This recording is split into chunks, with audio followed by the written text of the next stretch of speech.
Welcome to Vuln Vibes. We're doing a deep dive today into something pretty critical, a CISA security advisory that you really need to know about. That's right. It's about active exploitation targeting Langflow. Exactly. We want to cut through the noise and really focus on the significant trends this whole situation highlights for us. Yeah, and CISA adding this one, CVE 2025-3248, to the Known Exploited Vulnerabilities catalog. Well, that tells you it's happening right now. No theoretical threat here. Nope. It's active, it's in the wild, and it's a high-severity flaw. We're talking about 9.8 on the CVSS scale. Wow, 9.8. And this affects Langflow, the platform for visually building AI agents. That's the one, Python-based, used for creating those AI workflows visually. Okay, so let's unpack the vulnerability itself. CVE 2025-3248. It's tagged as a missing authentication issue, found by Horizon3.ai, I believe. Correct. Naveen Sunkavalli at Horizon3.ai found it. The core problem is an unauthenticated API endpoint, P1 validate code. An unauthenticated endpoint. Okay, that's usually where trouble starts. Absolutely. And what makes it dangerous here is the improper use of Python's exec function.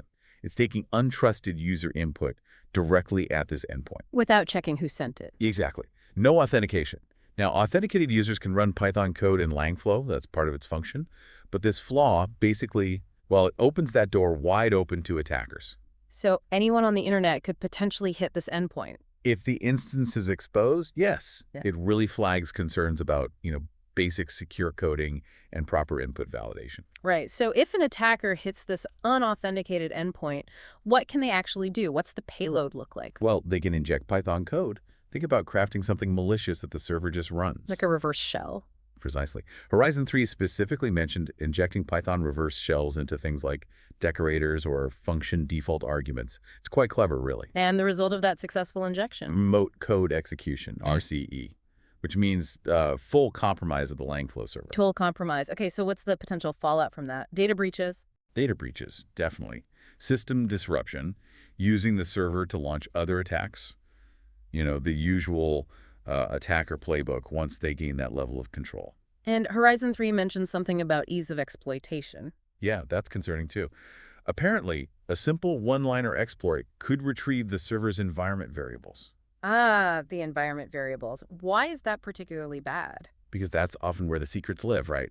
API keys, database connection strings, service credentials. All the sensitive stuff Langflow might need to talk to other systems. Exactly. Getting those could let an attacker move laterally or access completely different resources. It broadens the impact significantly. So on the defensive side, Horizon 3 released a nuclei template.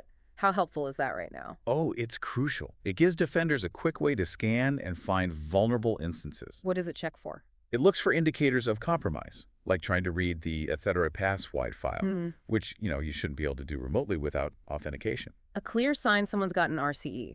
Definitely. That kind of rapid detection is vital when you're dealing with something being actively exploited now. Okay, good news though. There is a patch. Yes, thankfully.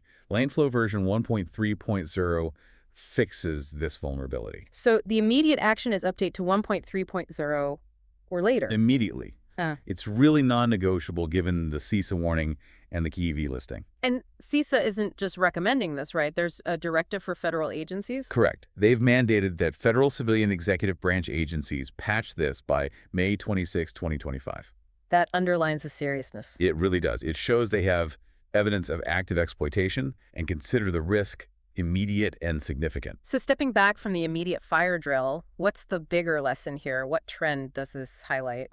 Well, it's a stark reminder about unauthenticated API endpoints, especially ones that handle code or commands. Seems obvious, but clearly. Clearly, it still happens. It hammers home fundamentals like least privilege, needing robust authentication authorization, even on tools maybe perceived as internal development platforms. Right. Just because it's for building things doesn't mean it doesn't need strong security.